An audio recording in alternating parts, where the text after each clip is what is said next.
welcome everyone. I'm Adelaide Rabino, policy researcher at Vocal Europe. On today's podcast interview, we are going to discuss the European Union engagement in the Middle East weapons of mass destruction free zone establishment process with our distinguished guest, Mr. Marc Finaud, an expert in the arms control, non-proliferation and disarmament field with a specific focus on the Middle Eastern region. Just to briefly introduce our guest, Mr. Finaud is a former French diplomat with a long international career. Furthermore, he worked with the United Nations, focusing specifically on arms control and disarmament-related issues. Currently, he is Associate Fellow and Senior Advisor at the Geneva Center for Security Policy. So thank you, Mr. Finaud, for accepting our invitation for today. Thank you for the invitation and the kind introduction. It's a pleasure to answer your questions. It is a pleasure also to have the opportunity to listen to your distinguished opinion on the European Union engagement in the Middle East weapons of mass destruction free zone initiative. So the first question is, how could the European Union foster the Middle East weapon of mass destruction free zone initiative, and which role should the European Union play in this regard? Well, it's a very broad question. Of course, you have to go back a little bit in history, and this is where we realize that the EU always had a very strong interest in the peace process in the Middle East, and in particular, of course, also the arms control dimension. You may remember that in 1991, after the first Gulf War, the EU strongly promoted the peace process and hosted, your country actually, Spain, hosted the Madrid conference, and the EU was one of the main sponsors, particularly of the arms control and regional security talks, ACERs, that took place until 1996. And one of the sort of potential agreements within this framework was the idea of a WMD free zone in the Middle East. Now, of course, the EU didn't invent this proposal, it didn't make this proposal. We have to go back to the Iranian-Egyptian proposal, first in 1974, on nuclear weapon free zone, then expanded in 1991 to include also chemical biological weapons and their means of delivery. So the EU was always a supporter both of the political process and the arms control process, because it realized that it's difficult to separate the two. Well, as we know, one of the key issues is nuclear, the nuclear capability of Israel, which was never confirmed nor denied by Israel, but it's sort of considered as a reality, taken for granted. And it's clear that if we want to convince Israel to disarm, to get rid of its nuclear weapons, and all the countries in the region to accept this idea of a zone completely free of any weapons of mass destruction, meaning also joining the Chemical Weapons Convention and Biological Weapons Convention, and perhaps negotiating a specific treaty or including verification mechanisms. Well, we have to, of course, refer to the security perceptions, the threat perceptions of each country in the region, including Israel. And this is probably where the EU, despite its support, its efforts to promote engagement, interaction, negotiation, track to discussions, etc., failed to convince Israel. And therefore, that remains the main stumbling block. Of course, it's not the only one, but it's unless we make this sort of quantum leap towards peace and more stability, more security in the region, that will convince Israel to get rid of its nuclear weapons, it will be difficult, including for the EU, to really make progress towards this objective. And the EU, of course, has a strong interest because it's a neighboring region. It can be affected by everything that happens in the region. and therefore it will continue to remain one of the key actors, but without the other actors, of course, first the regional actors and then the other big sponsors, or the United States, Russia, the UN. It's difficult to envisage major breakthroughs. So, and talking about the main challenges ahead, which are the main challenges for a valuable EU contribution in this respect?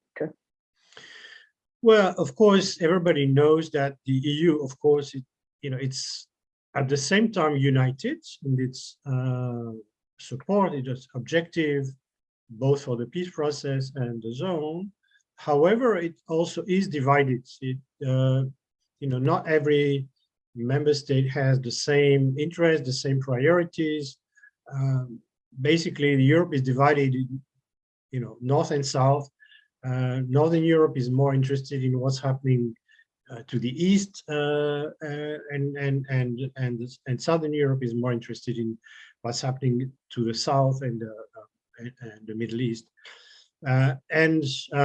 Even between two very close countries like Germany and France, there has always been differences. I mean, Germany is still, of course, very much influenced by its past, and therefore has a sort of natural tendency, the guilt feeling about the Second World War and the Holocaust.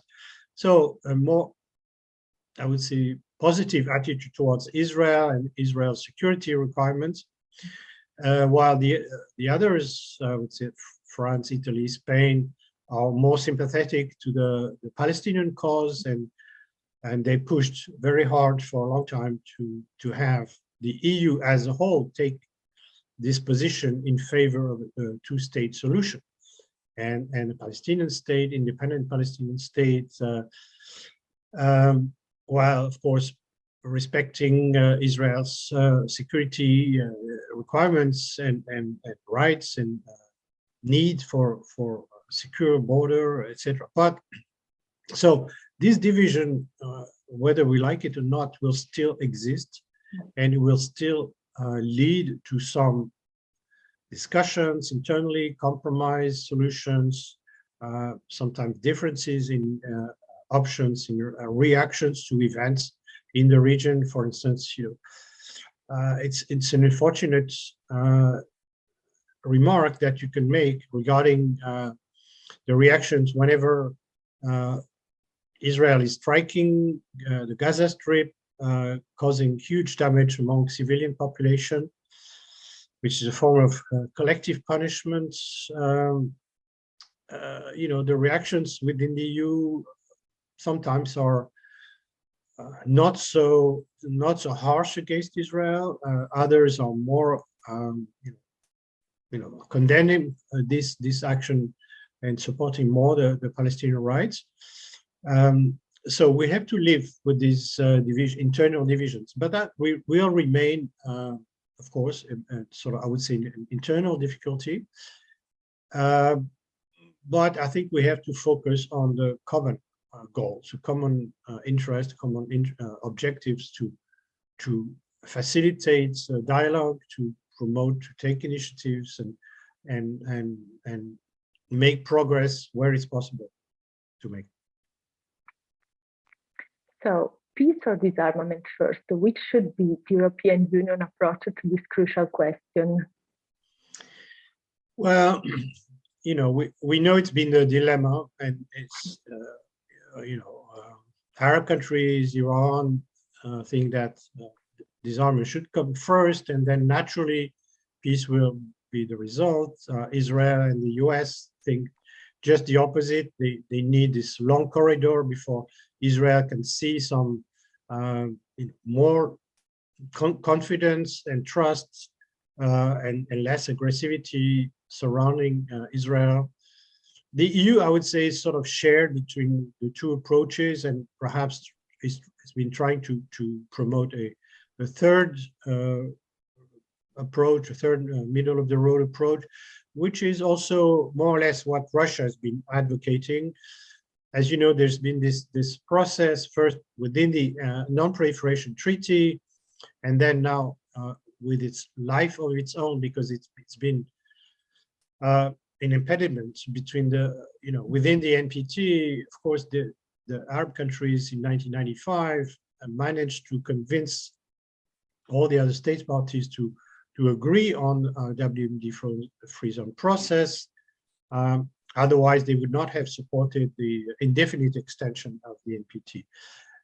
But unfortunately, this process has been blocked because, of course, even if Israel is not state party to the NPT, it has important support within the NPT, like the United States, and therefore that's why the Arab League took another option, which I think was very clever, to do it within the General Assembly of the UN, where there is no veto. There was a majority vote in favor of this new process, called the November conference that started in 2019.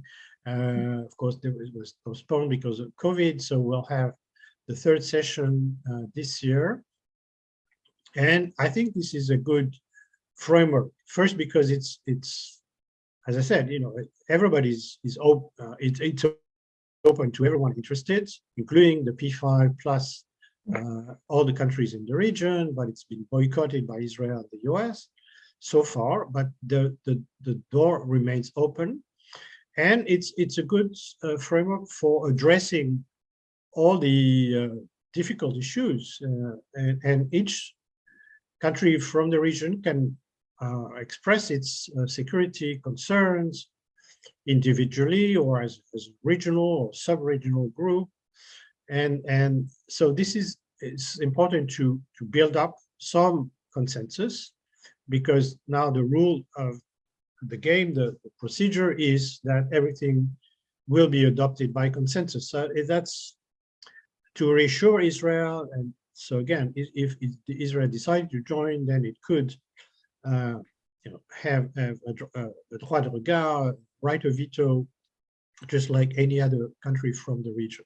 So nothing will be imposed on Israel.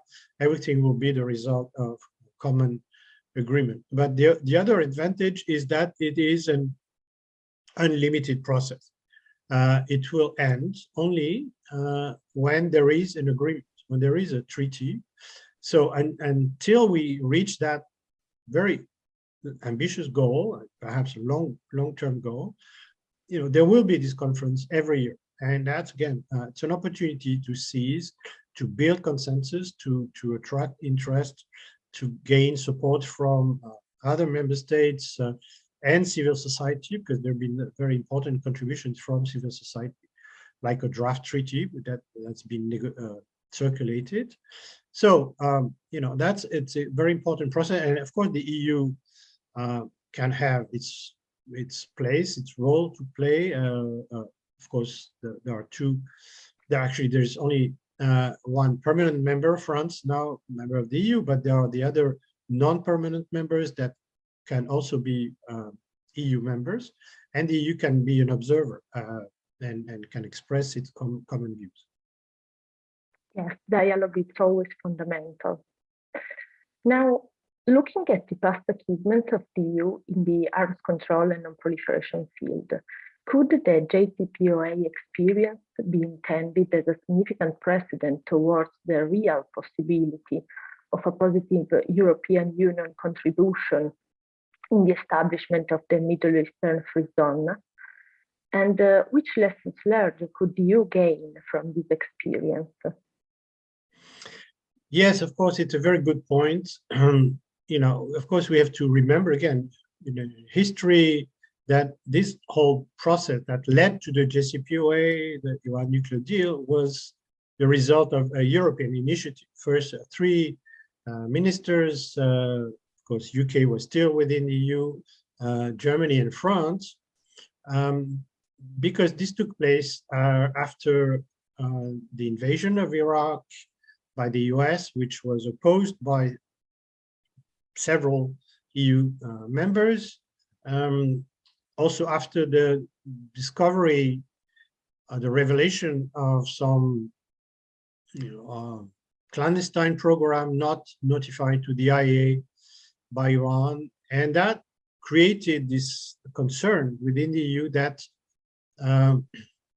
the domino theory would apply, that after Iraq, Iran could be invaded, and there were certainly very strong voices within the US, the neoconservatives, that were in favor of this. And so that's why the EU wanted to avoid this catastrophic situation at its doorstep, that it took this initiative to negotiate with Iran. And then there was a first agreement. Iran accepted to suspend all enrichment activities during the negotiations. And then this E3 EU framework was expanded to include the other P5 members, and so it became E3 EU plus 3, or P5 plus 1, including Germany. And that led to the agreement first in Geneva in 2013, and then in Vienna in 2015. So the EU played a major role, and this role is recognized even institutionally within the agreement. The EU plays the role of coordinator, apart from the specific national role played by the E3 countries, that including the UK, even after Brexit. And whenever there is a dispute or problem about the implementation of the agreement, the EU is the natural recognized arbiter, because it has the chair of the conciliation commission, or the special commission is supposed to find a solution to the dispute. Now, unfortunately, the EU was not able to stop the US withdrawal by President Trump in 2018, even despite its very, courageous efforts, again, by some individual countries like France or the EU as a whole to mediate. Trump administration was not convinced, and the withdrawal by the US, the reimposition of sanctions against Iran, of course, hurt the Iranian economy, the Iranian people very much, but it also hurt the EU, the European economy, the European companies that didn't want to take the chance of suffering secondary sanctions by the US if they did trade or investments in Iran. So the EU really had a direct interest, direct stakes in reviving the JCPOA, as it was relieved when President Biden announced that it would rejoin the JCPOA. But unfortunately, it still didn't happen. I mean, the EU played an active role in the Vienna talks to revive the JCPOA, to find a sort of sequence, coordination, choreography, as it was called, for the steps to allow both the US to come back to full compliance, meaning lifting of the sanctions, and Iran to come back to full compliance, meaning going back to fulfilling its commitments according to the JCPOA. The last episode was, again, a compromise paper offered by the EU by the High Representative, Joseph Borrell, and that seemed almost to work. And unfortunately, there were domestic political issues both in the US and Iran that stopped that. Even the war in Ukraine didn't stop it, because there were some attempts by Russia to sort of piggyback or to take advantage of this situation to get some sanctions relief, to be able to actually implement its commitments, to assist Iran in its own obligations. So the solution was found for that, but unfortunately we are still stuck, and the EU now is, in a sense, not doing much more because it has done the maximum. So now the ball is really on in both the US and the Iran court to decide finally to revive the JCPOA. But the lessons learned, I think for the EU, it was an excellent case of common action, unity, common purpose, the use of EU as a model of norm setting, initiative, multilateralism, effective multilateralism, and whether this can be useful for the broader question of the Middle East, the WMD free zone, no doubt.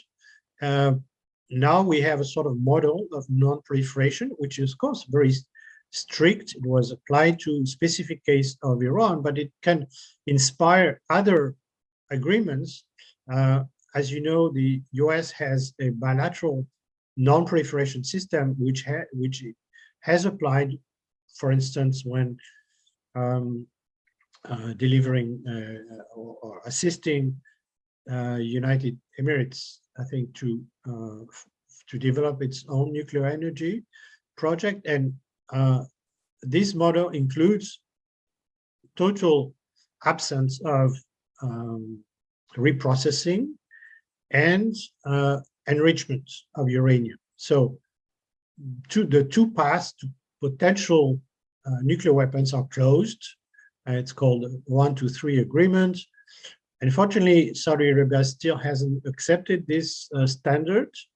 And there are some hesitations now because actually Iran is used as a precedent, saying, well, Iran was allowed to enrich uranium, so why should we be allowed?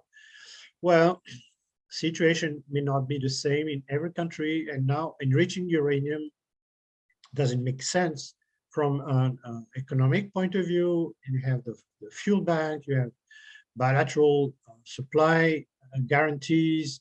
The IAEA can be very helpful in that.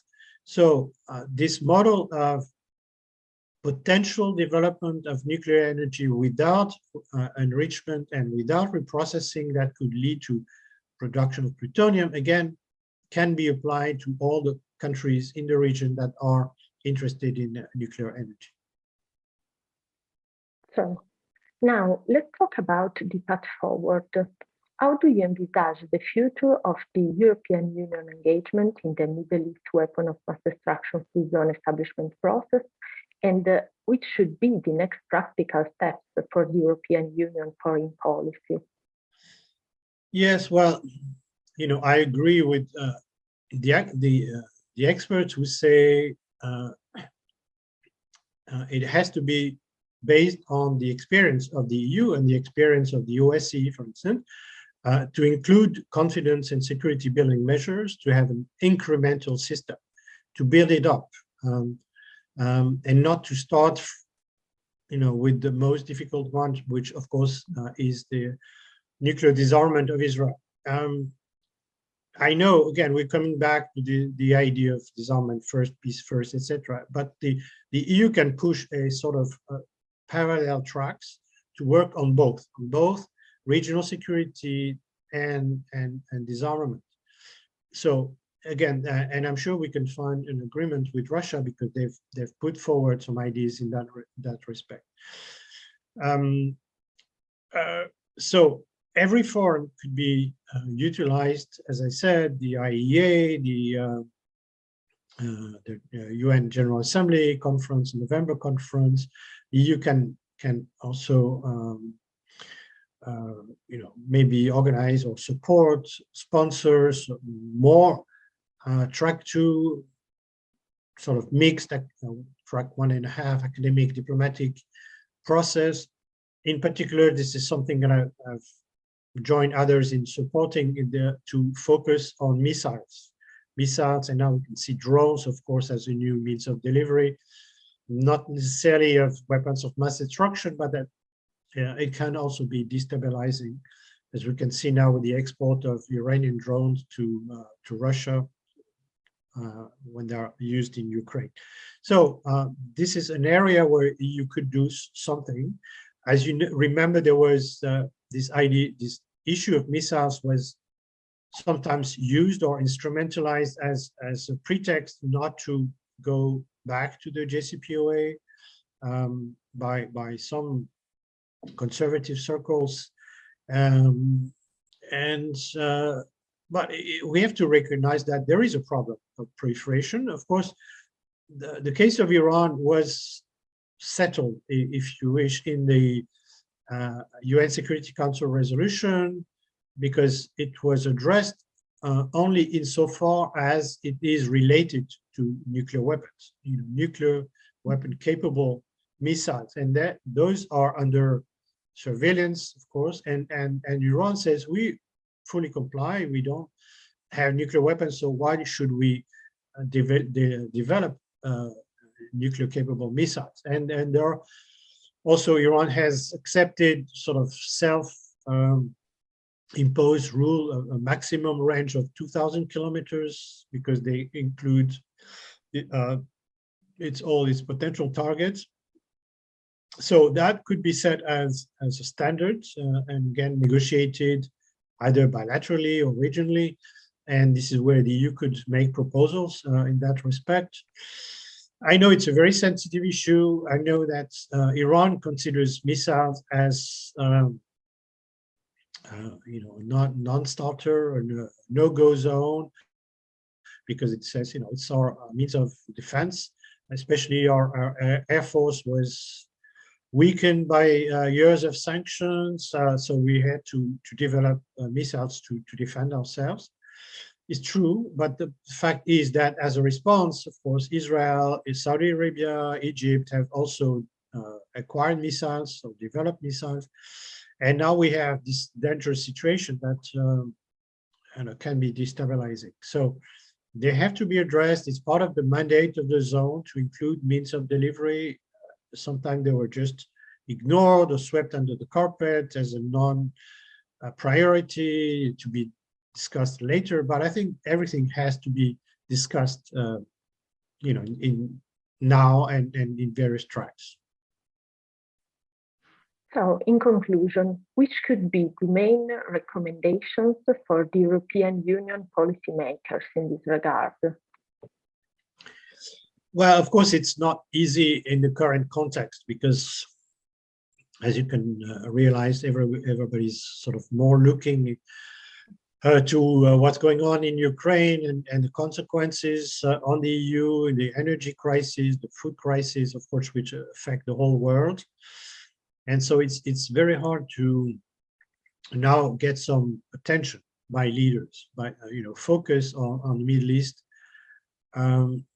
Unfortunately, may happen again if there are negative developments, new tensions, new confrontation between Israel and Iran. Or fortunately, there are two positive phenomena or events that took place. One is the so-called Abraham Accords that should contribute to improving Israel's security perceptions or perceptions of threats, because it will sort of eliminate some in Arab countries as potential threats. So in a sense that reduces the issue, makes it more easier to focus on. And the second I would say positive development was the start of direct negotiations between Iran and Saudi Arabia, mediated by Iraq. And now there seems to be improvement of bilateral relations, new exchange of ambassadors, and improvement of relations with the other Gulf countries. And that, of course, it's an opportunity, has to be seized. Unfortunately, there were negative developments that actually stopped that process when it started, and in particular the assassination of General Soleimani by Trump. But now that we are in this positive trend, the EU should do everything to support it and sort of take advantage. Perhaps when the dust settles in Ukraine, which may take some time, then the EU should re-engage and again, use every possible forum to support these positive trends in the Middle East. So this concludes our interview. Mr. Finaud, thank you so much for sharing your distinguished opinion on the matter. It has been a pleasure. Thank you. Thank you for the opportunity.